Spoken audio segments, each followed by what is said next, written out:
ওকে, আসসালামু আলাইকুম সবাইকে। যারা ক্লাসে যুক্ত আছো একটু জানাও যে আমার কথা ক্লিয়ার শোনা যাচ্ছে কিনা আর স্ক্রিনটা ঠিক মতো দেখতে পাচ্ছ কিনা।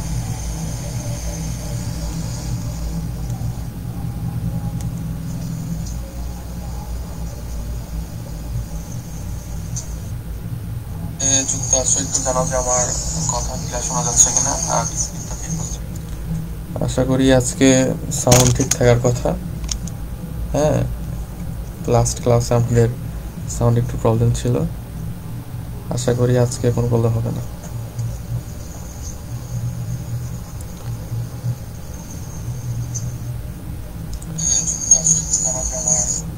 আচ্ছা, ঠিক আছে, তাহলে আমরা আজকের ক্লাস শুরু করি। আমাদের আজকে হলো জিকে ক্লাস 3, হ্যাঁ, ইন্টারন্যাশনাল, যেটা আন্তর্জাতিক। তো আমাদের একটা প্রবলেম হয়েছে, সেটা হলো যে আমরা সাধারণ জ্ঞানের 2 নাম্বার ক্লাসটা পুরোপুরি শেষ করতে পারি নাই। লাস্টে একটুখানি বাদ ছিল, যতটুকু বাদ ছিল ততটুকু পড়াইতে হয়তো আমার 5 মিনিটও লাগতো না। কিন্তু তার চেয়ে বড় একটা মানে ব্যাড নিউজ যেটা, সেটা হলো যে নেটের সমস্যার কারণে ওই ক্লাসটা মানে আমি আমাদের যে প্রাইভেট গ্রুপ যেখানে ক্লাসটা এখন হচ্ছে সেখান থেকেও কোনো কারণে নাই হয়ে গেছে। তো আমি সেই ক্লাসটা রেকর্ডও দিতে পারতেছি না। হ্যাঁ, তো যাই হোক, আমাকে ওই ক্লাসটা আবার নেওয়া লাগবে। হ্যাঁ, আর কিচ্ছু করার নাই, ক্লাসটা নেওয়া লাগবেই।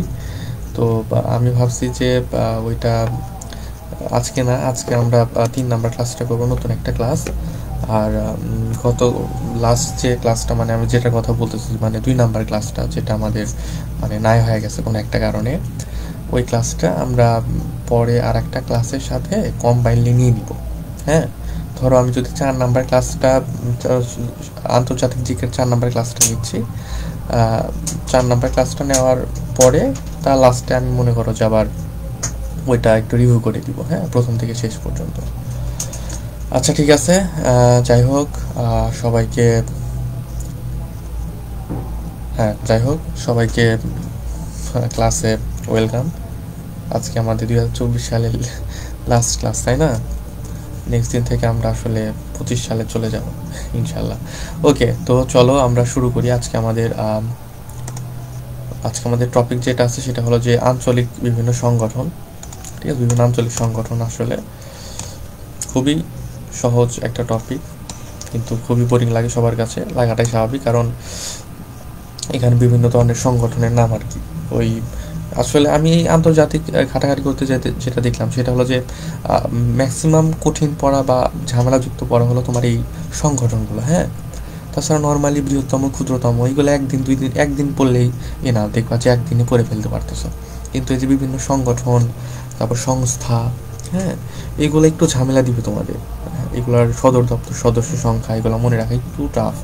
তারপরেও দেখবা যে সোকল যে টাইপের যে বইগুলো আছে বাজারে সাধারণ জ্ঞানের জন্য, ওইখানে অনেক বেশি সংগঠন। ওখানে ওরা মনে হয় যে পৃথিবীর কোনো সংগঠন বাদ রাখে নাই, সবগুলোই তুলে দিছে।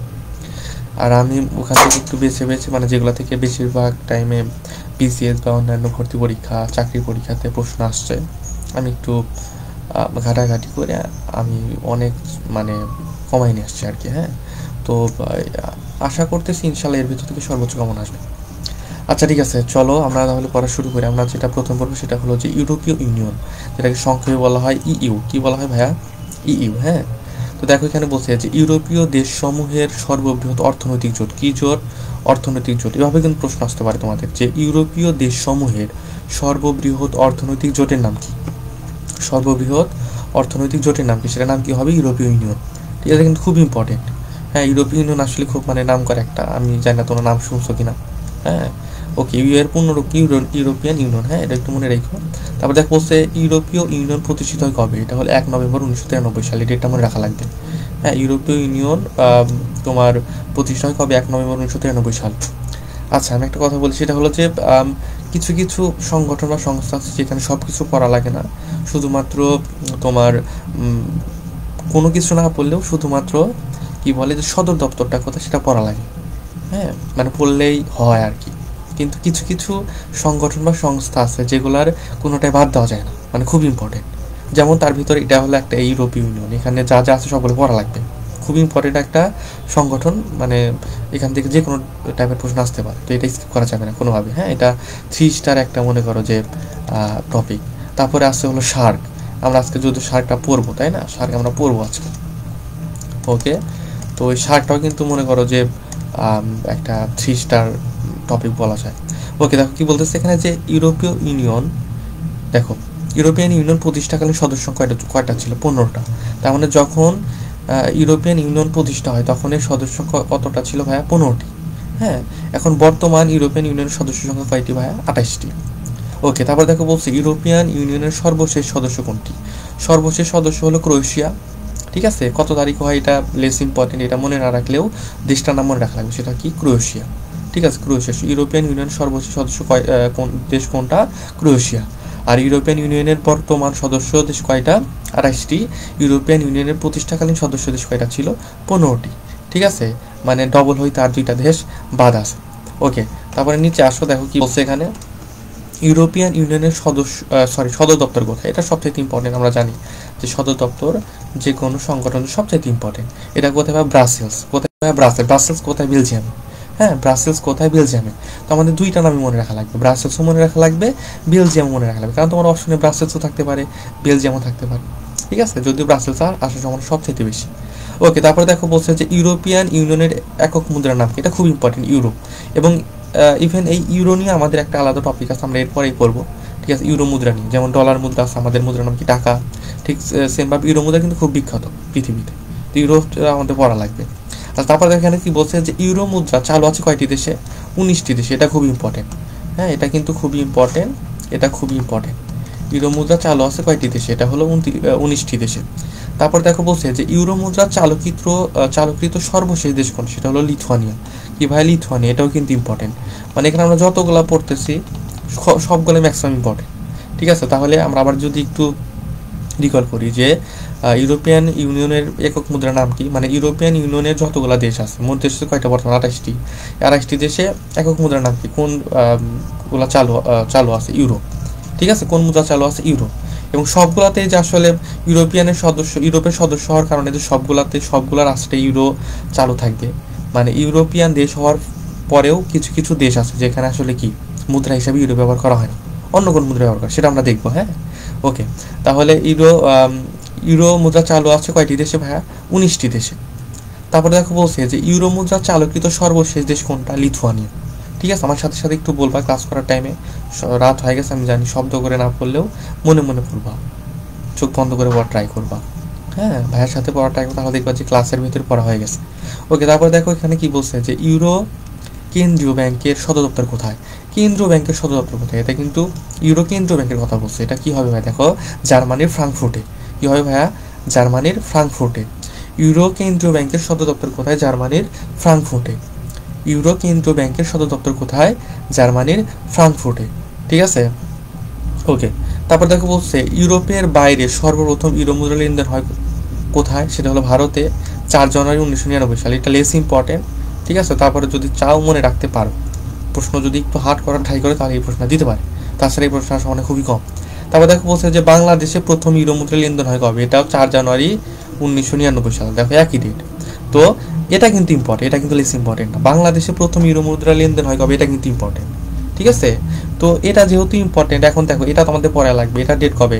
4 জানুয়ারি 1999, তাই না? 4 জানুয়ারি 1999। তাহলে দেখো এটাও 4 জানুয়ারি 1999। আবার ভারতে যে সর্বপ্রথম ইউরোপের বাইরে কবে ইউরো মুদ্রা লেনদেন হয় সেটাও 4 জানুয়ারি 1999। ডেট কিন্তু একই, তাহলে কি 2টা মনে রাখা ইজি না?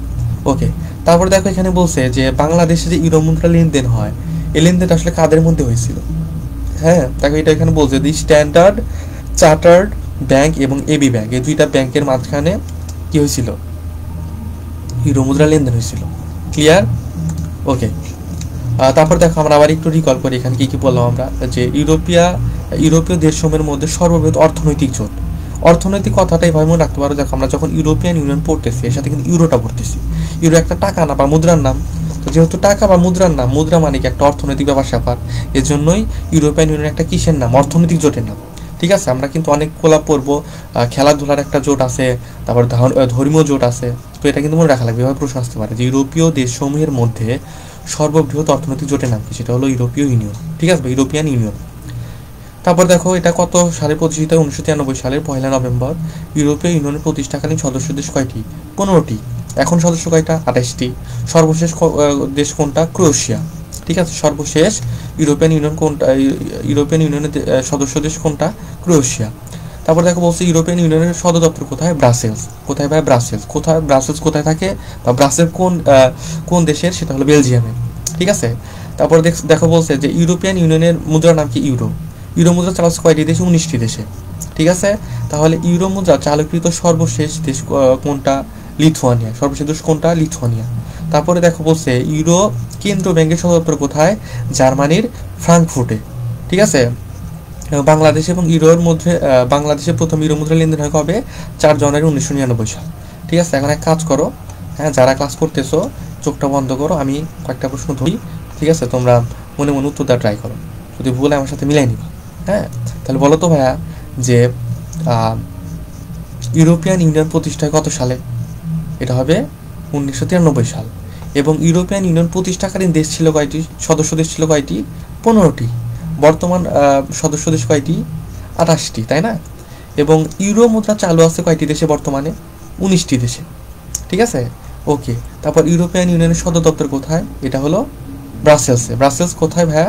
এটা হলো বেলজিয়ামে। ঠিক আছে, ওকে। যাই হোক, চলো তাহলে আমরা পরের পেজে যাই, দেখি পরের পেজে কি আছে।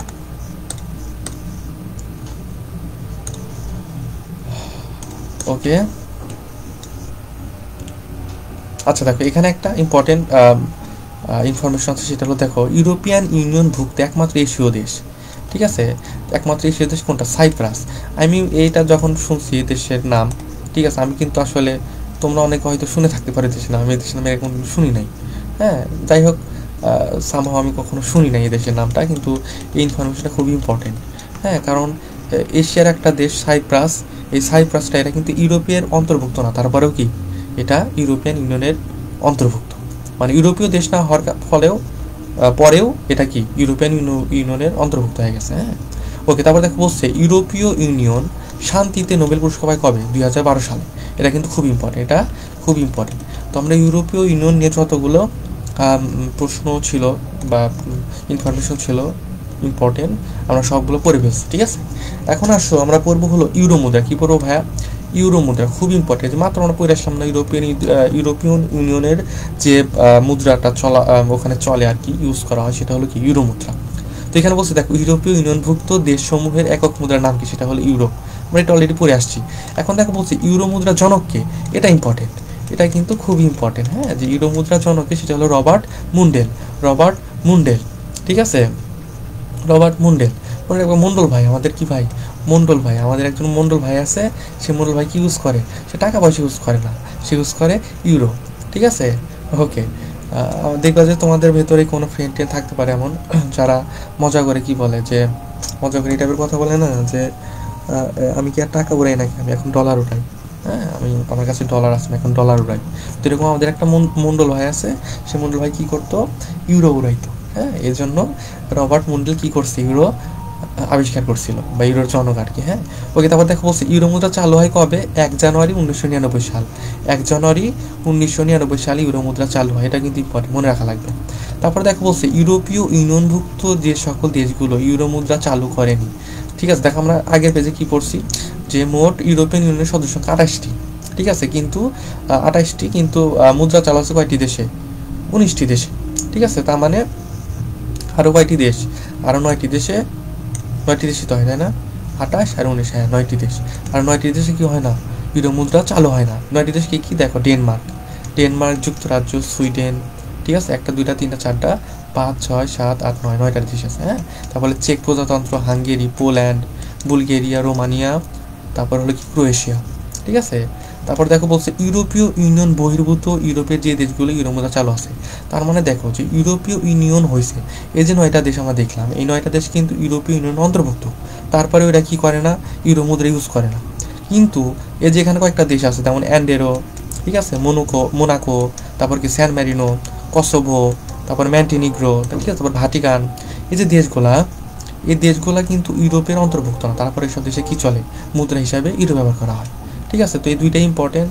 কোনগুলা দেশে ইউরো ব্যবহার করা হয় এটার চাইতে ইম্পর্টেন্ট ইউরোপীয় ইউনিয়নভুক্ত হওয়ার পরেও কোন দেশে ইউরো মুদ্রা চালু করেনি, এটা কিন্তু করেনি, হ্যাঁ করেনি, এটা বেশি ইম্পর্টেন্ট। এবং ইউরোপীয় ইউনিয়নের অন্তর্ভুক্ত না হয়েও, মানে ইউরোপের বাইরের দেশ, তারপরেও এরা ইউরো ইউজ করে, ইউরো মুদ্রা ব্যবহার করে, এগুলা কোন দেশ, এগুলো কিন্তু বেশি ইম্পর্টেন্ট। হ্যাঁ, তো এগুলা যাই হোক কয়েকটা নাম চাইলে পারলে মনে রাখতে পারলে ভালো, ঠিক আছে, আসতে পারে, কিন্তু লেস ইম্পর্টেন্ট, ঠিক আছে, লেস ইম্পর্টেন্ট। ওকে, তারপরে এখন আসো যে আফ্রিকান ইউনিয়ন। হ্যাঁ, আফ্রিকান ইউনিয়ন আমরা একটু পড়াশোনা করবো এখন। দেখো বলছে যে আফ্রিকান ইউনিয়নের পূর্ণ নাম কি, সরি, ইউ এর পূর্ণ নাম কি, এর পূর্ণ নাম হলো আফ্রিকান ইউনিয়ন। হ্যাঁ, এটা লেস ইম্পর্টেন্ট, এটা আসবে না। যাই হোক, আফ্রিকান ইউনিয়নটা মনে রাখা লাগবে আমাদের। হ্যাঁ, বা তোমাদের বলতে পারে যে আফ্রিকান ইউনিয়নের সংক্ষেপে নাম কি, বা EU আসতে পারে, EU এর পুনরূপ আসতে পারে।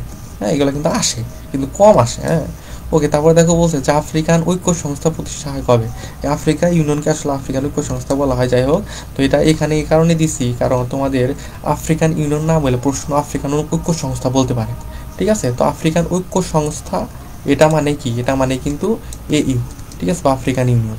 ঠিক আছে, আফ্রিকান ইউনিয়ন যে কথা, আফ্রিকান ঐক্য সংস্থাও একই কথা। তো এটা কয় প্রতিষ্ঠা হয়, 25 1963 সাল।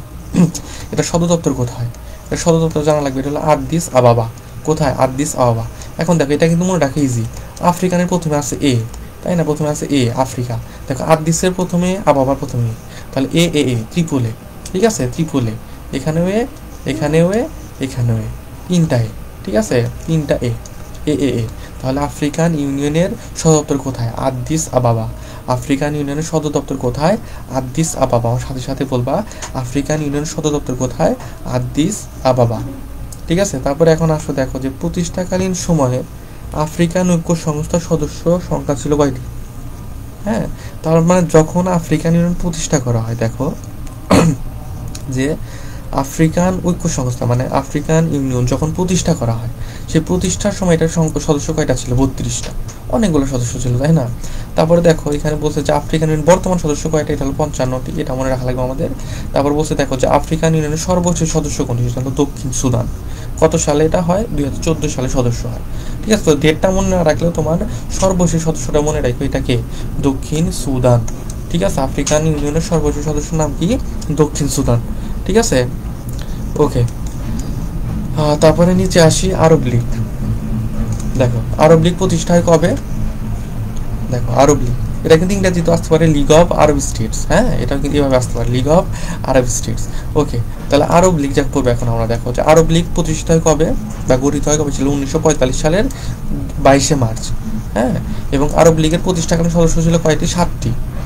আবার দেখো বলছে বর্তমানে আরব লীগের সদস্য দেশ কয়টি, 22টি। এখানেও দেখো 22 মার্চ, এখানেও দেখো কি 22টি। ঠিক আছে, তুমি মনে রাখতে পারবা যে আরব লীগ মানে 22, এটা প্রতিষ্ঠিত হয় 22 মার্চ 1945 সাল। ঠিক আছে, আরব লীগের তারপরে কি, এটার বর্তমান সদস্য কয়টা, 22টি। আর আরব লীগের প্রতিষ্ঠাকালীন সদস্য কয়টা ছিল, 7টি। ঠিক আছে, ওকে, তারপর দেখো বলছে আরব লীগের সর্বশেষ সদস্যকে, যেটা হলো কমোরস। কে ভাইয়া, কমোরস। আরব লীগের সদর দপ্তর কোথায়, কায়রোতে। কায়রো কোথায় ভাই, কায়রো কিন্তু মিশরে। হ্যাঁ, ওকে, তো আমরা জানি মিশরের সাথে আমাদের মানে ইসলামের একটা রিলেশন আছে, তাই না, আর ইসলাম মানে সাথে আবার আরবের একটা রিলেশন আছে। তো এই জন্য আসলে কি আরব লীগ এটার সদর দপ্তর কোথায়, মিশরে বা কায়রোতে। হ্যাঁ, এমন রাখতে পারো, রিলেট করে করে পড়বা, তাহলে জিনিসগুলো ভালো মনে থাকবে। ঠিক আছে, আচ্ছা সবাই পড়া বুঝতেছো কিনা একটু জানাও তো, আমি একটু কমেন্ট দেখি, মাঝে মাঝে কমেন্ট চেক না করলে ঝামেলা। একটু কমেন্ট করো যে সব ক্লিয়ার আছে কিনা।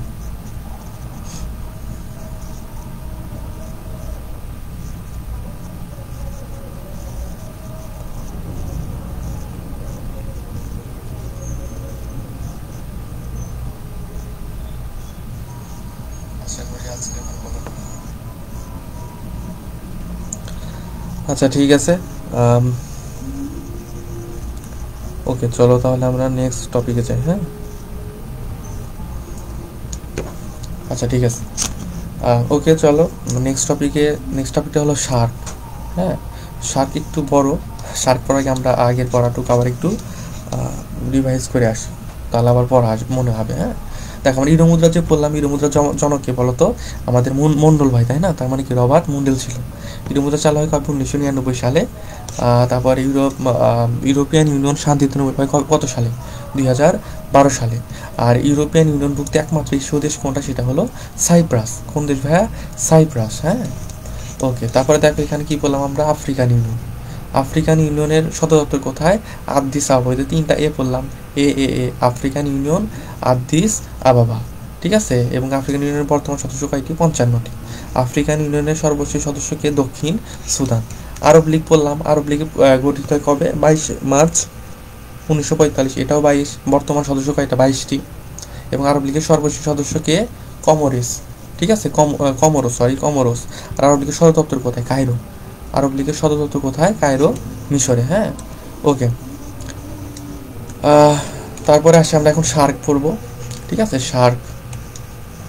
ওকে, দেখো বলছে শার্ক, SAARC। হ্যাঁ, তো শার্ক কিন্তু আমরা অনেকে এভাবে লিখি SARC, এটা কিন্তু ভুল। এই কিন্তু দুইটা, হ্যাঁ এটা মনে রেখো, এটা কিন্তু ভুল, এটা ভুল করা যাবে না। হ্যাঁ কিন্তু ভুল করা যাবে না। ওকে, তারপর দেখো হচ্ছে এখানে কি, যে শার্কের পূর্ণরূপ কি? পূর্ণরূপটা আমাদের জানা লাগবে, South Asian association for regional cooperation. হ্যাঁ, South Asian association for regional cooperation. তুমি এতক্ষণ আমরা যত কিছু পড়ছি, কোনোটারও যদি তুমি কি বলে যে পূর্ণরূপ মনে না রাখো সমস্যা নাই, কিন্তু শার্কের পূর্ণরূপ রাখা তোমার জন্য ফরজ, না করলে গুনাহ হবে। হ্যাঁ, কারণ ভাইয়া শার্কের সাথে বাংলাদেশের রাজনীতি, ইতিহাস সব কিছু রিলেটেড। দেখো বলছে শার্ক প্রতিষ্ঠার উদ্যোক্তাকে জিয়াউর রহমান। ঠিক আছে, তার মানে কি এটা অবশ্যই বাংলাদেশের সাথে রিলেটেড, এবং বাংলাদেশের সাথে যা কিছু রিলেটেড আছে ইন্টারন্যাশনাল, সেগুলা জিকে তার সবচেয়ে বেশি। এই যে আমি যতগুলা সংস্থার সংগঠন দিচ্ছি, ম্যাক্সিমাম আমি যদি 10টা দেই, 10টার ভিতরে হয় দেখবা 10টার সাথেই বাংলাদেশ রিলেট আছে, বাংলাদেশ 10টার সাথে সদস্য, অথবা দেখবা 10টার ভিতরে 9টা। হ্যাঁ, মানে খুবই কম এমন হইতে পারে যেটার সাথে বাংলাদেশের রিলেট নাই। রিলেট যদি না থাকে তারপরে ওইটা আমি দিছি যে খুব ইম্পর্টেন্ট হইলে দিছি, তাছাড়া আমি দিই নাই। ঠিক আছে, কারণ এখানে ওইসব সংগঠন, ওইসব সংস্থা থেকে প্রশ্নের সম্ভাবনা বেশি যেগুলাতে বাংলাদেশ সদস্য হিসাবে আছে। হ্যাঁ, আর সার্ক এমন একটা সংস্থা বা সংগঠন যেটা তৈরি করছে বাংলাদেশ। হ্যাঁ, এই জন্য এটার মূল্য আরও বেশি ইন্টারন্যাশনালের ক্ষেত্রে। ঠিক আছে ওকে, তো এটার আমাদের পুনরূপটা জানা লাগবে যে south Asian association for regional cooperation. হ্যাঁ ওকে, এখানে দেখবা যে প্রশ্নে কোঅপারেশনের জায়গায় কর্পোরেশন লাগাই দিছে। হ্যাঁ, ওইগুলো একটু দেখবা, খেয়াল রাখবা। হ্যাঁ আচ্ছা, তারপর দেখো বলছে শার্ক প্রতিষ্ঠার উদ্যোক্তাকে জিয়াউর রহমান। কত সালে উদ্যোগ নিয়েছিল? 1980 সালে। 1980 সালে। তারপরে বলছে শার্ক প্রতিষ্ঠিত হয় কত সালে? 1985 সালে, 8 ডিসেম্বর 1985 সাল। তাহলে উদ্যোক্তা, দেখো এখানে কিন্তু প্রশ্নটা কিন্তু প্যাচ লাগানো যাবে না। উদ্যোক্তা নিয়েছিল কত সালে? 1980 সালে। আর প্রতিষ্ঠা হয়েছে কবে? প্রতিষ্ঠা হয়েছে 1985 সালে। ঠিক আছে, তাহলে যদি উদ্যোক্তা কথাটা থাকে প্রশ্নে, তাহলে অ্যান্সার কি হবে? 1980 সাল। আর যদি প্রতিষ্ঠিত হয়েছে কবে, সেটা হলো 8 ডিসেম্বর 1985 সাল। হ্যাঁ, তারপর দেখো শার্কের প্রতিষ্ঠাকালীন সদস্য কয়টি? 7টি। তার মানে যখন শার্ক প্রতিষ্ঠা হয় তখন এর সদস্য সংখ্যা কয়টি ছিল? 7টি। দেখো এসতে শার্ক, এসটি 7। ঠিক আছে, 7।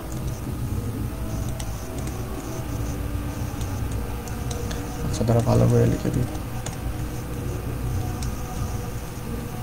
7 শার্ক, হ্যাঁ, 7 শার্ক। তাহলে শার্কের প্রতিষ্ঠানের সদস্য কয়জন ছিল? 7 জন, বা 7টি দেশ। হ্যাঁ ওকে, তারপর আমরা এখন আসবো এখানে যে শার্কের বর্তমান দেশ কয়টা? 8টি। মাত্র একটা বেড়ে গেছে। কয়টা বেড়ে গেছে ভাই? মাত্র একটা। হ্যাঁ, মাত্র কয়টা বেড়ে গেছে? মাত্র একটা বেড়ে গেছে। বর্তমান সদস্য কয়টা? মাত্র একটা বেড়ে গেছে, 8টি। এখন দেখো এই যে শার্কের 8টি দেশ, হ্যাঁ, এটা মনে রাখার জন্য একটা নেমোনিক ইউজ করতে পারবে। নেমোনিক না, এটা একটা ট্রিক্স বলতে পারো। ঠিক আছে, কারণ আমি সবগুলো আসলে নেমোনিকে ঢুকাই নাই, একটা ট্রিক্স পাইছি। সেটা হলো দেখো,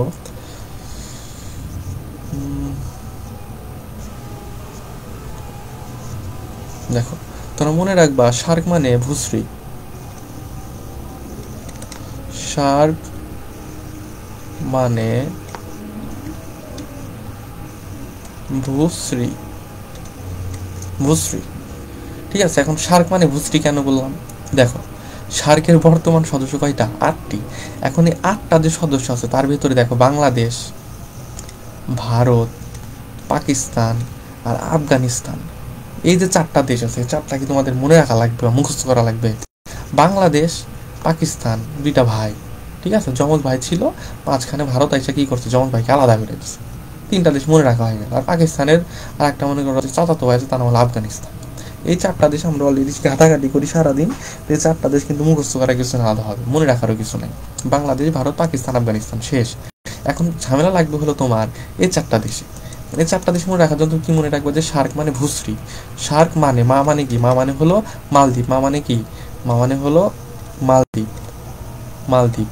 নে মানে কি, নে মানে হলো নেপাল, নে মানে কি, নে মানে হলো নেপাল। ভূ মানে কি, ভূ মানে হলো ভুটান, ভূ মানে কি, আচ্ছা ভুটানের এখানে দুর্গুণা রস্যু হবে, হ্যাঁ, ভূ মানে ভুটান। আর শ্রী মানে কি, শ্রী মানে হলো শ্রীলঙ্কা, শ্রীলঙ্কা। আচ্ছা এখন ভূশ্রী এটাতে আসলে কি বুঝালাম, এটা মনে রাখবো কীভাবে? হ্যাঁ, ভূশ্রীর কিন্তু মানে আছে, ভূ মানে ভূমি, শ্রী মানে হলো সম্মান, শার্ক মানে ভূমির সম্মান। যেহেতু আমাদের বাংলাদেশের একটা বিষয়, তার মানে কি আমাদের অবশ্যই বাংলাদেশকে বা বাংলাদেশের ভূমিকে অবশ্যই সম্মান করা উচিত। বা এই শার্ক যেহেতু বাংলাদেশের একটা বাংলাদেশ থেকে তৈরি হয় একটা সংগঠন, তার মানে শার্ক কী করে, বাংলাদেশকে সম্মানিত করতেছে, তাই অবশ্যই সম্মানিত করতেছে বহির্বিশ্বে, ইন্টারন্যাশনালি। তো এবার আমরা মনে রাখবো কি, শার্ক মানে ভূশ্রী, ভূ মানে ভূমি, শ্রী মানে আসলে বোঝায় সম্মানজনক কিছু বা সম্মানিত এরকম, হ্যাঁ। তো যাই হোক, নেমোনিকের মানে মনে রাখা দরকার নাই, নেমোনিকটা মনে রাখা আসলে আমাদের জন্য ফ্যাক্ট। কারণ মানের মাতে হলো মালদ্বীপ, নেতে হলো নেপাল, ভূতে হলো ভুটান, শ্রীতে হলো শ্রীলঙ্কা, হ্যাঁ। তো শার্কের বর্তমান সদস্য কয়টি, 8টি, এই 4টি আর এই 4টি, 8টি আমরা কিন্তু মনে রাখতে পারি, হ্যাঁ। ওকে, তারপরে এখন আসো নিচে যাই, যে শার্কের সর্বশেষ সদস্যকে, সেটা হলো আফগানিস্তান, সর্বশেষ সদস্যকে সেটা হলো আফগানিস্তান। দেখো এখানেও আফগানিস্তান লাস্টে আছে, এখানে হলো আফগানিস্তান লাস্টে আছে, হ্যাঁ, মনে রাখবো। শার্কের সর্বশেষ সদস্য দেশ কোনটি, সেটা হলো আফগানিস্তান। শার্কের সচিবালয় কোথায়, এটা হলো কাঠমান্ডুতে। কাঠমান্ডু কোথায়, নেপালে, ঠিক আছে। তাহলে শার্কের সচিবালয় কোথায়, কাঠমান্ডুতে, এটা মনে রাখা লাগবে। শার্কের সচিবালয় কোথায়, সেটা হলো কাঠমান্ডুতে, হ্যাঁ। ওকে, তারপর দেখো যে শার্কের প্রথম চেয়ারম্যান কে ছিলেন, সেটা হলো হোসেন মোহাম্মদ এরশাদ, আমাদের দাদু ছিল না, হ্যাঁ, হোসেন মোহাম্মদ এরশাদ, খুবই পরিচিত একটা নাম আমাদের, তাই না। ওকে, এটাগুলো কিন্তু মনে রাখা লাগবে, খুব ইম্পর্টেন্ট। সার খুব ইম্পর্টেন্ট, ইউরোপিয়ান ইউনিয়ন যেমন ইম্পর্টেন্ট, সার তার চেয়ে তার বেশি ইম্পর্টেন্ট, হ্যাঁ। ওকে, তারপর বলছে দেখো, সার্কের প্রথম মহাসচিব কে ছিলেন। সার্কের প্রথম মহাসচিব, এটা ছিল প্রথম চেয়ারম্যান, আর প্রথম মহাসচিব কে ছিলেন, এটা হলো আবুল আহসান। কে ছিল ভাই, আবুল আহসান, বাংলাদেশি ছিল, হ্যাঁ। তারপর দেখো বলছে সার্কের বর্তমান মহাসচিব কে, সেটা হলো গোলাম সারওয়ার, গোলাম সারওয়ার। সার্কের বর্তমান মহাসচিব কে, গোলাম সারওয়ার। সার্কের বর্তমান মহাসচিব কে, গোলাম সারওয়ার। কততম মহাসচিব উনি, উনি হলো 15তম মহাসচিব, হ্যাঁ, 15তম মহাসচিব। ওকে, তারপর দেখো বলছে সার্কের মহাসচিব নির্বাচিত হয় কয় বছরের জন্য, 3 বছরের জন্য, হ্যাঁ। সার্কের মহাসচিব নির্বাচিত হয় কয় বছরের জন্য, 3 বছরের জন্য। এটা অন্য কোনো সংগঠনের জন্য মনে না রাখলেও সার্কের জন্য মনে রাখা লাগবে, ঠিক আছে। এখন দেখো বলছে সার্কভুক্ত, খুব ইম্পর্টেন্ট একটা, খুবই ইম্পর্টেন্ট, খুবই ইম্পর্টেন্ট, বলার মতো না কতটা ইম্পর্টেন্ট। সার্কভুক্ত দেশের মধ্যে শিক্ষার হার সবচেয়ে বেশি কার, মালদ্বীপের, মালদ্বীপের প্রায় 98.something হবে, হ্যাঁ, 98.something%। তার মানে কতটুকু, প্রায় ধরতে গেলে যদি মনে করো যে কি বলে যে 100 জন মানুষ থাকে, তার ভিতরে 98 জনই শিক্ষিত, খুবই না। যেখানে বাংলাদেশের কত জানো, বাংলাদেশের মনে হয় 54.something% হলো আমাদের শিক্ষার হার। এখন মনে একটু বাড়ছে, 60% হয়েছে এখন, 60% তো এটা আসলে আমাদের মুখে আমরা আসলে জানি না কত পার্সেন্ট হয়েছে, তাই না। ওকে, যাই হোক, যেটা বলতেছিলাম যে মালদ্বীপ, তাহলে সার্কভুক্ত দেশের মধ্যে শিক্ষার হার সবচেয়ে বেশি কার, মালদ্বীপের। কত পার্সেন্ট, প্রায় 98%। এটা না মনে রাখলেও হবে, কিন্তু এটা শুধু মনে রাখলে সবচেয়ে বেশি কার, মালদ্বীপের। আর বলতে সার্কভুক্ত দেশের মধ্যে শিক্ষার হার সবচেয়ে কম কার, এটা হলো আফগানিস্তানের, হ্যাঁ, আফগানিস্তানের। তো অনেক জায়গায় আমি দেখছি যে এটার অ্যান্সার ভুটান দেওয়া, ঠিক আছে, ভুটান দেওয়া। তো আমি জানি যে ভুটানের শিক্ষার হার সম্ভবত 52.something ভুটানের, হ্যাঁ। কিন্তু আমি মনে করো যে একটু ঘাটাঘাটি করে দেখলাম যে আফগানিস্তানের হলো সম্ভবত 48.something এই টাইপের, হ্যাঁ, 48 না, ভুটানে মনে হয় এখন 54 বা এই টাইপের কিছু, আর আফগানিস্তানে মনে হয় এখন 48 বা 52 এই টাইপের কিছু। মানে আমি দেখলাম যে আফগানিস্তানের ভুটানের চাইতে কম। তো যেহেতু আফগানিস্তানে ভুটানের চাইতে কম, তার মানে আমার মনে হলো যে আফগানিস্তান আসলে কারেক্ট অ্যান্সার, হ্যাঁ। তো এই জন্য আমি আফগানিস্তানটা এখানে নিছি, এবং তোমরা আফগানিস্তানটাই দেখাবো, আমার মনে হয় এটাই কারেক্ট। কারণ আমার কাছে কিছু বই, মানে 2-1টা বই দেখছি, ম্যাক্সিমাম জায়গায় দেখছি হলো আফগানিস্তান, হ্যাঁ। এবং আমি ঘাটাঘাটি করে দেখলাম যে আফগানিস্তানে আসলে কম শিক্ষার হার। ওকে, তারপরে দেখো বলছে যে সার্কভুক্ত দেশের মধ্যে মাথা পিছু আয় সবচেয়ে বেশি কার, এটা মালদ্বীপের। তার মালদ্বীপ কিন্তু সব জায়গা থেকে আগে আছে, ঠিক আছে। তাহলে মালদ্বীপ আসলে একটা মাল, ঠিক আছে। মাল বলতে আসলে কি বোঝায়, যেটা মনে করো যে একটা কি বলে যে রিচ অফ, ঠিক আছে, reach of something, reach of something মানে কোনো কিছু তারা পূর্ণ, ঠিক আছে, রিচ অফ সামথিং, ঠিক আছে, সামথিং যাই হোক, রিচ অফ সামথিং কোনো কিছু তারা পূর্ণ, সেটাকে আমরা আসলে মাল বলি। যদিও এটা অনেকে নেগেটিভ ইউজ করে আসলে, যাই হোক ওটা বিষয় না। তাহলে দেখো মালদ্বীপ বলতে আমরা বুঝতে যে এটা আসলে রিচ অফ সামথিং, কোনো কিছু দিয়ে আসলে ভরপুর। হ্যাঁ, কী দ্বারা ভরপুর, শিক্ষা দ্বারা ভরপুর, এই জন্য শিক্ষাটা সবচেয়ে বেশি, এবং মাথা পিছু আয়ও কিন্তু কি সবচেয়ে বেশি। এটা আসলে স্বাভাবিক যে একটা জাতি বা একটা দেশ যত শিক্ষিত হবে তার মাথা পিছু আয়ও তত কী হবে, বাড়বে। হ্যাঁ, তারপর দেখো কি বলছে যে সার্কভুক্ত দেশের মধ্যে মাথা পিছু আয় সবচেয়ে কম কার, সবচেয়ে কম, এটা হলো আফগানিস্তানে। তাহলে দুইটা অ্যান্সার কিন্তু সেম, ঠিক আছে, দুইটা অ্যান্সার কিন্তু সেম। দেখো যে শিক্ষারা সবচেয়ে বেশি কার, মালদ্বীপের। শিক্ষার আবার বলছে কি মাথা পিছু আয় সবচেয়ে বেশি কার, সেটা মালদ্বীপের। শিক্ষারা সবচেয়ে কম কার, আফগানিস্তানের। মাথা পিছু আয় সবচেয়ে কম কার, সেটা আফগানিস্তানের। হ্যাঁ, তো দুইটা অ্যান্সার কিন্তু সেম। ওকে, তারপরে দেখো বলছে যে সার্কভুক্ত দেশের মধ্যে সামরিক বাহিনী নেই কার, মালদ্বীপের, আফগানিস্তানের এবং ভুটানের। মালদ্বীপের, আফগানিস্তান এবং ভুটানের, ঠিক আছে। তো এখানে একটা জিনিস আমি ইনক্লুড করি, সেটা হলো তোমরা অনেক জায়গায় পড়তে পারো যে সার্কভুক্ত দেশের মধ্যে সামরিক বাহিনী নেই কার। এই অ্যান্সারটা অনেক জায়গায় দেওয়া আছে শুধু মালদ্বীপ আর ভুটান, আফগানিস্তানটা দেওয়া নাই। কিন্তু আফগানিস্তানটা হবে কেন, কারণ আফগানিস্তানে কি নাই এখন, কোনো সেনাবাহিনী, কারণ এখন তালেবানরা দখল করছে, ঠিক আছে। তো এখানে আসলে আগে আগে সরকার ছিল, তখন সেনাবাহিনী ছিল, এখন কোনো সেনাবাহিনী নেই। এই জন্য কি আফগানিস্তানও কিন্তু সার্কভুক্ত মানে সামরিক বাহিনীবিহীন একটা দেশের ভিতরে অন্তর্ভুক্ত। হ্যাঁ, তো তিনটা অ্যান্সার হবে, মালদ্বীপ, আফগানিস্তান এবং ভুটান, তিনটাই অ্যান্সার হবে, মনে রাখবা। ওকে, তারপর কি বলছে দেখো যে সার্কের অন্তর্ভুক্ত স্থল বেষ্টিত রাষ্ট্রকে, সার্কের অন্তর্ভুক্ত স্থল বেষ্টিত রাষ্ট্র হলো নেপাল, ভুটান এবং আফগানিস্তান, ঠিক আছে, মানে চারদিকেই স্থল, ঠিক আছে, কোনো মহাসাগর টসাগর নাই। ওকে, তারপর দেখো বলছে কি আয়তনে বাংলাদেশের সমান সার্কভুক্ত দেশ কোনটা, সেটা হলো নেপাল, ঠিক আছে, নেপাল।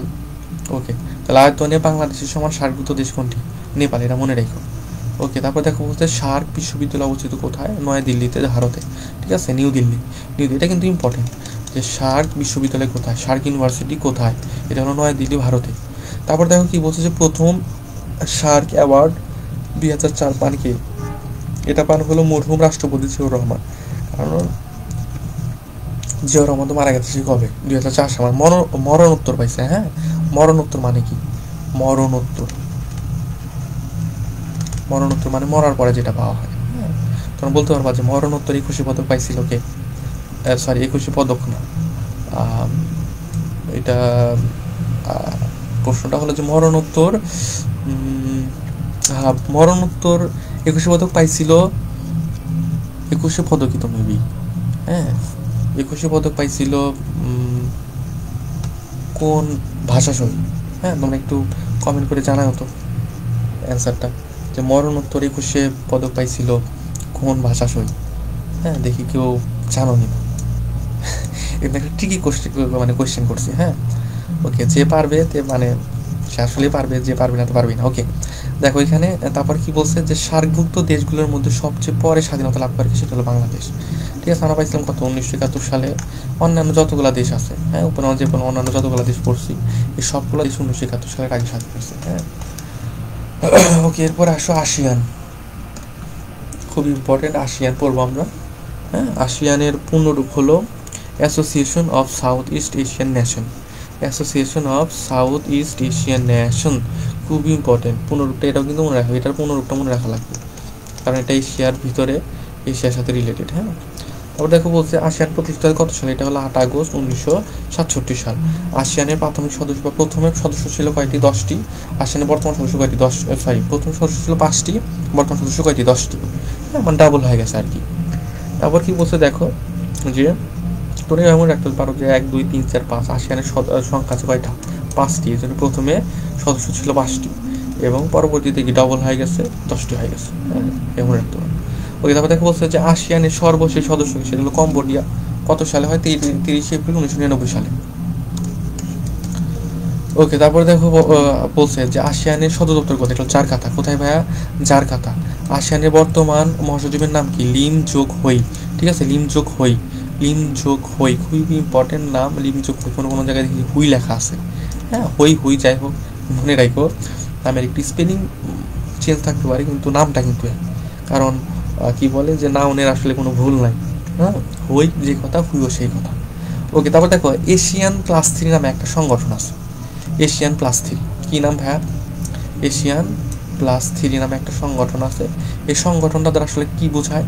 এশিয়ানে যতগুলো রাষ্ট্র আছে বা যতগুলো সদস্য দেশ আছে, এই যে 10টি সদস্য দেশ, এই 10টি সদস্য মানে কিন্তু এশিয়ান এতটুকু। এর সাথে +3 মানে আরো 3টা কিছু আছে, সেই 3টা হলো চীন, জাপান এবং দক্ষিণ কোরিয়া। তার মানে এশিয়ানের 10টা দেশের সাথে এই 3টা দেশ কি? চীন, জাপান, দক্ষিণ কোরিয়া, এই 3টা নিয়ে কি গঠিত? এশিয়ান+3 গঠিত। ঠিক আছে, তো আসিয়ানের বা এশিয়ান বলা ঠিক না, আসিয়ান বলাই ঠিক, হ্যাঁ এশিয়ান বলে আসলে অনেক কিছু, যাই হোক আসিয়ান। দেখো আসিয়ানের 10টা দেশ যদি মনে রাখতে না পারো, এই আসিয়ান 3 এই 3টা দেশ, এই চীন, জাপান এবং দক্ষিণ কোরিয়া, ঠিক আছে 3টা দেশ একটু মনে রাখো। এই 3টা কিন্তু মনে রাখা খুব কঠিন না, ঠিক আছে। তুমি দেখবা যে চীন, জাপান, কোরিয়া 3টা দেশের মানুষকে প্রায় একই দেখা যায়, হ্যাঁ ওকে। এমন একটা চীন, জাপান, কোরিয়া 3টা দেশের মানুষ যদি একই দেখা যায়, মঙ্গলীয় ফেস 3টারই, এই জন্য কি এই 3টা হলে এই +3 ভিতরে ঢুকে গেছে, ঠিক আছে ওকে। তারপরে এখন আসো আকু, খুবই মজার একটা নাম আকু। আকুর পূর্ণরূপ হলো Asian clearing union, Asian clearing union, হ্যাঁ প্রতিষ্ঠিত হয় কবে? এটা দেখো 9 ডিসেম্বর 1974 সালে। আকুয়ের প্রতিষ্ঠাতা সদস্য ছিল 5টি, আকুয়ের বর্তমান সদস্য ছিল 9টি, ঠিক আছে ওকে।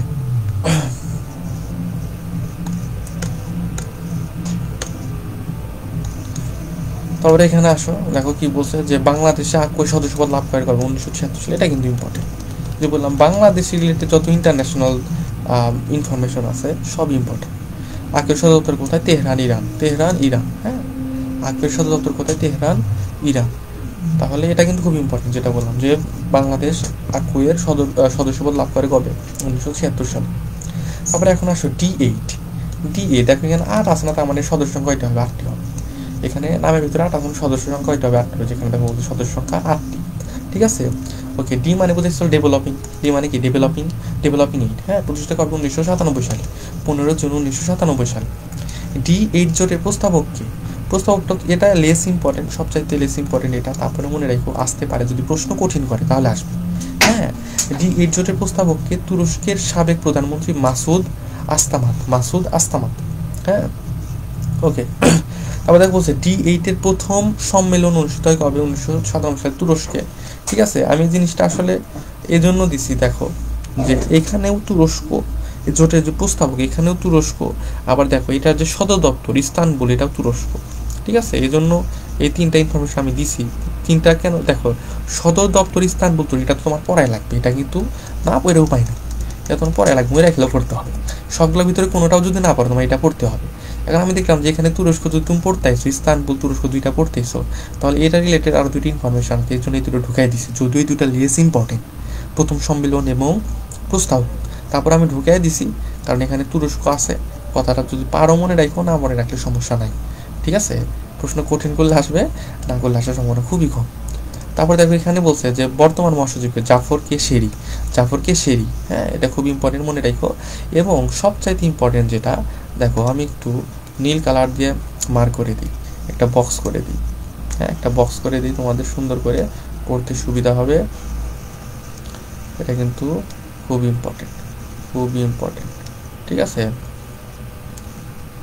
খুব ইম্পর্টেন্ট, বলার মতো না, খুবই ইম্পর্টেন্ট। যে 10ম D8 শীর্ষ সম্মেলন কততম? 10ম। তাহলে 10ম D8 এর যে সম্মেলনটা হয় সেটা কোথায় হয়েছিল ভাইয়া? ঢাকায় হয়েছিল, হ্যাঁ এটা মনে রেখো, ঢাকায় হয়েছিল। এটা সম্ভবত 21 সালে বা 22 সালে হয়েছিল, হ্যাঁ আমার সঠিক খেয়াল নাই, ওকে। তারপরে এখন আসো যে আঞ্চলিক সামরিক জোট ও পুলিশ সংস্থা, সেই আঞ্চলিক বিভিন্ন সামরিক জোট আছে, বিভিন্ন পুলিশ সংস্থা আছে, তার ভিতরে খুবই ইম্পর্টেন্ট, খুবই বিখ্যাত, খুবই জনপ্রিয় একটা সংগঠন বা সংস্থার নাম হলো নাটো। কি ভাইয়া? নাটোর পূর্ণরূপ হলো নর্থ আটলান্টিক ট্রিটি অর্গানাইজেশন, হ্যাঁ নর্থ আটলান্টিক ট্রিটি অর্গানাইজেশন, মনে রাখা লাগবে, হ্যাঁ ওকে। তারপরে এখন আসো, দেখো এখানে কি বলছে যে নাটো প্রতিষ্ঠিত হয় কত সালে? 4 এপ্রিল 1949 সালে, নাটো এর প্রতিষ্ঠাকালীন সদস্য কয়টি ছিল? 12টি। প্রতিষ্ঠাকালীন সদস্য কয়টি ছিল? 12টি। বর্তমান সদস্য কয়টি? 32টি। খুব ইম্পর্টেন্ট, নাটো কিন্তু খুব ইম্পর্টেন্ট। হ্যাঁ, আজকে যদি আমাকে বলো যে ভাই যত কিছু পড়ে সবচেয়ে ইম্পর্টেন্ট কোনটা কোনটা, সেটা হলো ইউরোপিয়ান ইউনিয়ন, সার্ক, এশিয়ান, ঠিক আছে, এশিয়ান কি বললাম, যাই হোক এশিয়ান বানানটা এশিয়ান এরকম মনে করছে, তাই না? ওকে, ASEAN, আসিয়ান, আসিয়ান। তারপর হলো নাটো। এই কয়েকটা পড়াই লাগবে, এই কয়েকটার কোনো মিস নেই। এশিয়ান বানানটা কি ঠিক আছে? দেখি ASEAN, হ্যাঁ ঠিক আছে। ওকে, দেখো তারপর কি পড়তেছিলাম, নাটোর সর্বশেষ সদস্যকে সুইডেন, 7 মার্চ 2024 সালে। এটা ইম্পর্টেন্ট, এটা এখানে যদি সবচেয়ে ইম্পর্টেন্ট বলে সেটা হলো এটা। হ্যাঁ, কারণ দেখো রিসেন্টলি মাত্র কয়েকদিন আগে সদস্য হয়েছে, নাটোর সর্বশেষ সদস্য কি হয়েছে? সুইডেন, মাত্র কয়েকদিন আগে, 7 মার্চ 2024 সালে। হ্যাঁ, তারপর বলছে নাটোর অ্যাসোসিয়েট সদস্য, সেটাকে রাশিয়া। অ্যাসোসিয়েট সদস্য মানে কি জানো? অ্যাসোসিয়েট মানে হলো সহযোগী, সহযোগী, অ্যাসোসিয়েটের বাংলা হলো সহযোগী, মানে সহযোগী একটা সদস্য যেটা নাটক সবচেয়ে বেশি সহযোগিতা করে, সেটা হলো রাশিয়া। হ্যাঁ, মানে তুমি বলতে গেলো যে নাটকের ডোমিনেট, নাটক সংগঠনকে ডোমিনেট করে রাশিয়া। হ্যাঁ, মানে রাশিয়া চালায় আর কি আলটিমেটলি। যদি এখানে অনেক কি বলে পলিটিক্যাল ব্যাপার স্যাপার আছে, যাই হোক ওগুলো জানা দরকার নেই আমাদের। অ্যাসোসিয়েট সদস্য রাশিয়াটা মনে রাখলে হবে। তারপর দেখো কি বলছে যে নাটো এর প্রতিষ্ঠাকালীন সদর দপ্তর কোথায়? প্রতিষ্ঠাকালীন সদর দপ্তর হলো প্যারিস, ফ্রান্স। প্রতিষ্ঠাকালীন সদর দপ্তর কোথায় ভাইয়া? Paris, France. বর্তমান সদর দপ্তর কোথায়? Brussels, Belgium. ব্রাসেলস, বেলজিয়াম কিন্তু আমরা একটু আগে পড়ে আসছিলাম কোনটার জন্য জানো? ঠিক আছে, যাই হোক ব্রাসেলস, বেলজিয়াম হলো বর্তমান, যদি বলে বর্তমান সেটা। আর প্রতিষ্ঠাকালীন মানে কি? যখন প্রতিষ্ঠা হয়েছিল তখন সদর দপ্তর কোথায় ছিল? যখন নাটক প্রতিষ্ঠা হয় তখন এর সদর দপ্তর ছিল প্যারিসে, যেটা ফ্রান্সে। ঠিক আছে, কিন্তু এটা পরবর্তীতে স্থানান্তর করা হয়, বর্তমানে সেটা কোথায় আছে? সেটা হলো ব্রাসেলস, হ্যাঁ, বেলজিয়াম। ওকে, তারপর বলছে দেখো নাটোভুক্ত ইউরোপের বাইরের দেশ কোনটা? দেখো নাটোর ম্যাক্সিমাম দেশ বা বেশিরভাগ দেশই হলো কি ইউরোপের ভেতরে, ইউরোপিয়ান কান্ট্রি। কিন্তু বাইরে দুইটা দেশ আছে, ঠিক আছে, সেটা কি? বাইরে দুইটা দেশ আছে, সেটা হলো যুক্তরাষ্ট্র ও তুরস্ক। যেমন আমরা একটু আগে পড়ছিলাম যে ইউরোপিয়ান ইউনিয়নের সদস্য না হওয়ার পরেও কি হয়েছে যে কিছু কিছু দেশে ইউরো মুদ্রা চালু করা, মানে চালু আছে, তাই না? ঠিক সেমভাবে এটা আর কি, এটাও আসলে সেম। ইউরোপের বাইরে থাকার পরেও এরা হলো নাটোর সদস্য। ওকে, তারপর দেখ বলছে নাটো এর বর্তমান মহাসচিব, এটা হলো মার্ক রুটে। ঠিক আছে, মার্ক রুটে, ঠিক আছে, মার্ক রুটে। আচ্ছা ওয়েট, সরি ফর দ্যাট।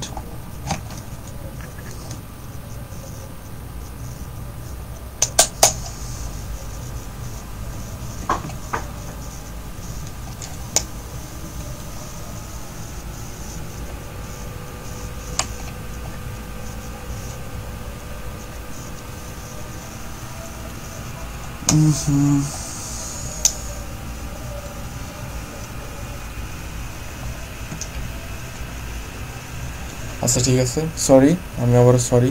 হ্যাঁ হ্যাঁ, ওকে, তারপর দেখো বলছে কি যে নাটোভুক্ত মুসলিম দেশ কোনটি? তুরস্ক এবং আলবেনিয়া। এটা কিন্তু খুব ইম্পর্টেন্ট।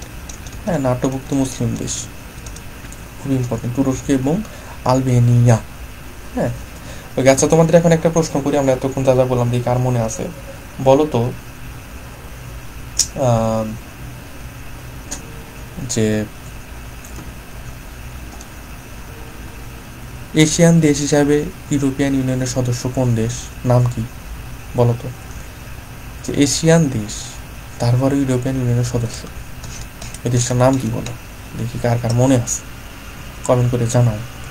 আচ্ছা ঠিক আছে, তারপরে এখন আসছি আমরা আঞ্চলিক বাণিজ্যিক চুক্তি।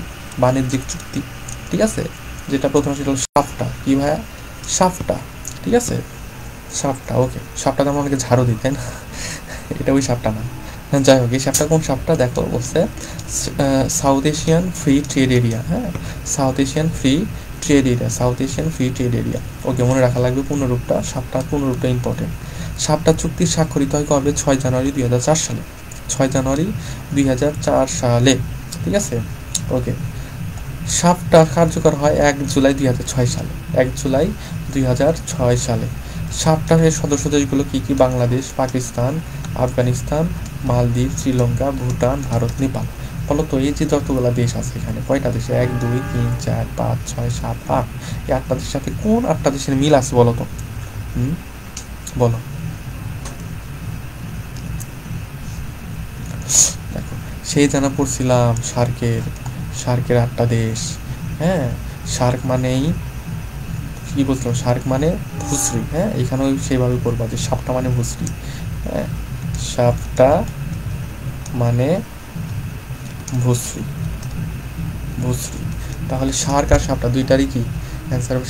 শার্ক এবং সাপটা দুইটা মানে ভুসরি, কারণ দুইটার কি সদস্য সংখ্যা 8টি, দুইটার সদস্য সংখ্যা একদম সেম টু সেম। ঠিক আছে,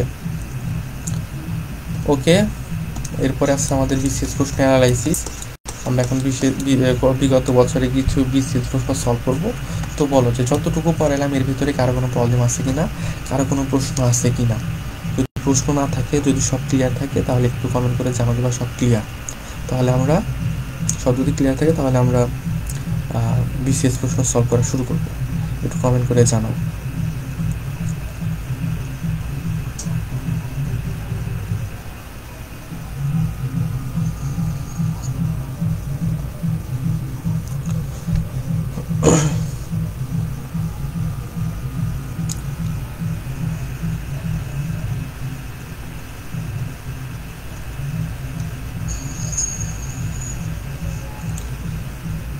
আচ্ছা, হাফিজ জাহান মিম বলছে যে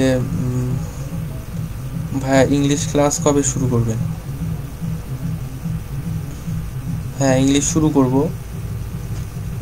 ইংলিশ 10টা ক্লাস নেব। হ্যাঁ, তো আমি ভাবছি কখন নেই, শুরু করা তো বিষয় না। আমি কিন্তু আমার আসলে ঝামেলা হয়েছে যে আমার সময় হচ্ছে না। হ্যাঁ, আমি একটু ব্যস্ততার কারণে রাতে সময় পাই, কিন্তু রাতে দেখা যায় যে রাতে তো পরপর 2টা ক্লাস আসলে সম্ভব না। হ্যাঁ, কিন্তু আমি ক্লাস নিব। আমি আসলে স্লাইডও রেডি করছি তোমাদের জন্য, সত্যি বলতে। হ্যাঁ, ইংলিশের জন্য আমি 10টা টপিকও সিলেক্ট করছি, সবচাইতে 8টা বেশি। দেখো, আমরা যে মুখস্থ বিদ্যা পড়তেছি, মুখস্থ বিদ্যা তো ঢিল এক্সাম দিচ্ছ তোমরা, সুন্দরভাবে কিন্তু পরীক্ষা চলতেছে। সেখানে কি কি আছে? আমাদের অ্যাপ্রোপ্রিয়েট প্রিপোজিশন আছে, সিনোনিম অ্যান্টোনিম আছে, আর ফ্রেজার ইডিয়মস আছে, তাই না? এই দেখো, এই 3টা থেকে আমি মনে করি যে 3টা থেকে 3টা প্রশ্ন পাবা, কমপক্ষে 3টা পাবা, এর বেশি পাইতে পারো। ঠিক আছে, 3টা তো কমপক্ষে পাবা, এবং 4টা পাওয়ার সম্ভাবনা 50%-এর বেশি। হ্যাঁ, তো এখানে 3টা দেখো, 3 এখানে পাচ্ছি আমরা।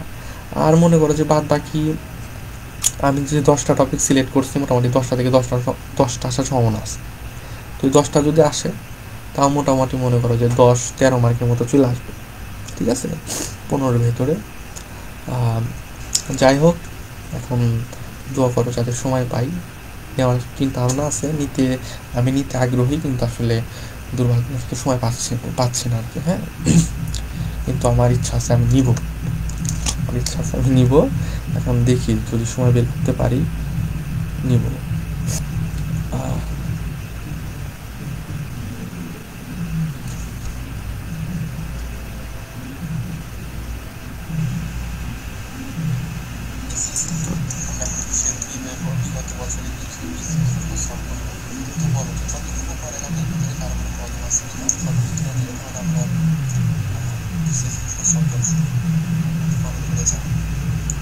আচ্ছা, ঠিক আছে, চলো তাহলে আমরা এক কাজ করি, আজকের প্রশ্ন সলভ করা শুরু করি, বিশেষ প্রশ্ন। হ্যাঁ, ওকে। 1 নাম্বার কি প্রশ্ন বলছে দেখো, যে নিচের কোন সংস্থাটির সচিবালয় বাংলাদেশে অবস্থিত? বলতে পারবা? বলো তো দেখি, কে জানো, দেখি কে জানো। এটার জন্য আমি একটু টাইম দিই, দেখি বলো তো কে জানো।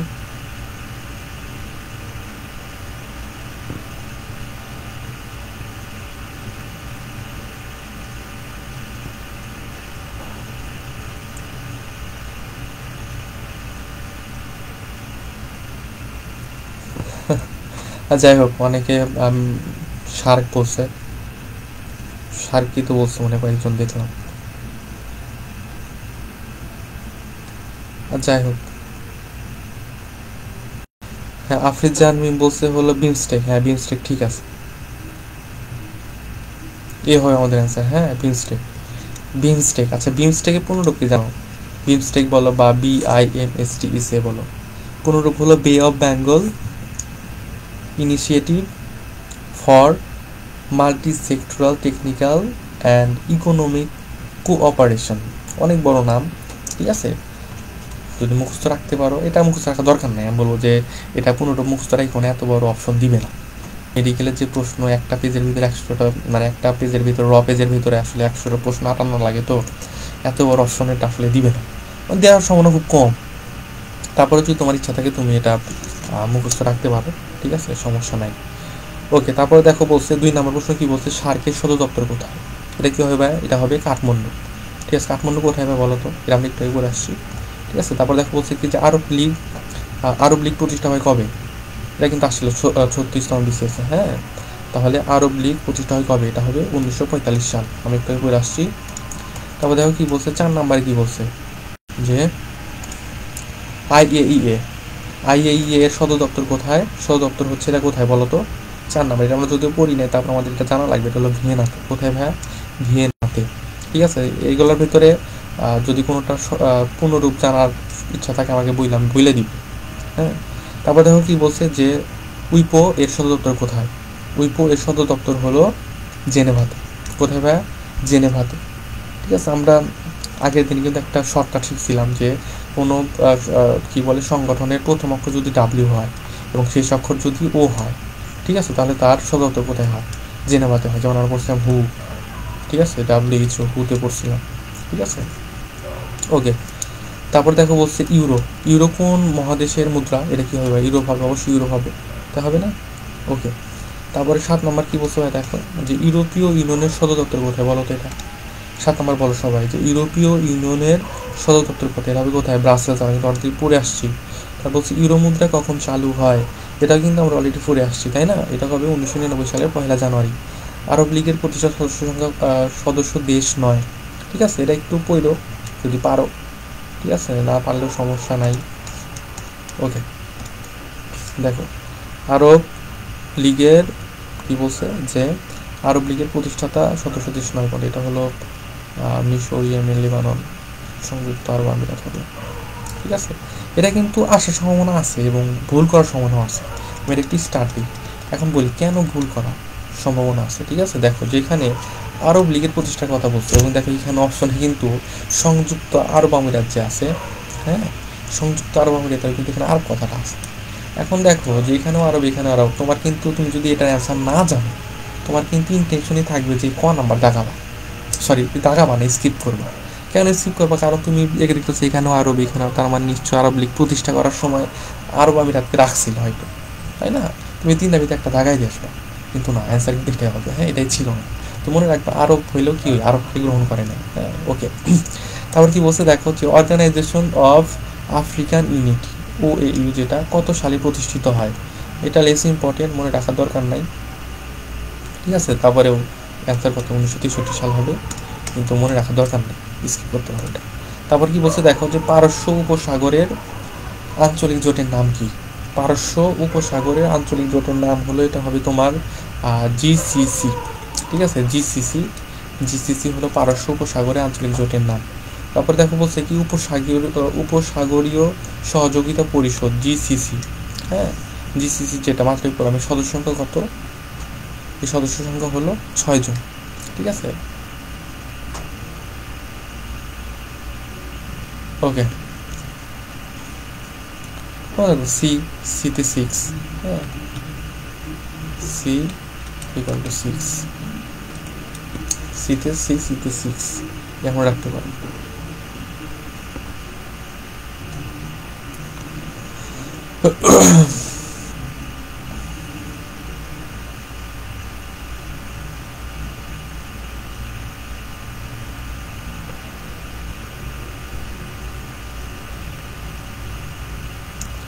আচ্ছা, বলো যে কারো কোনো প্রবলেম আছে কিনা?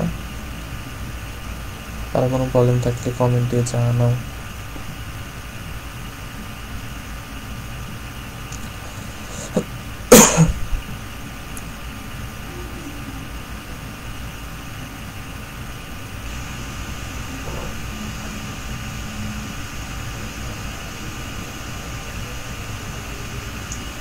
আচ্ছা, বলো।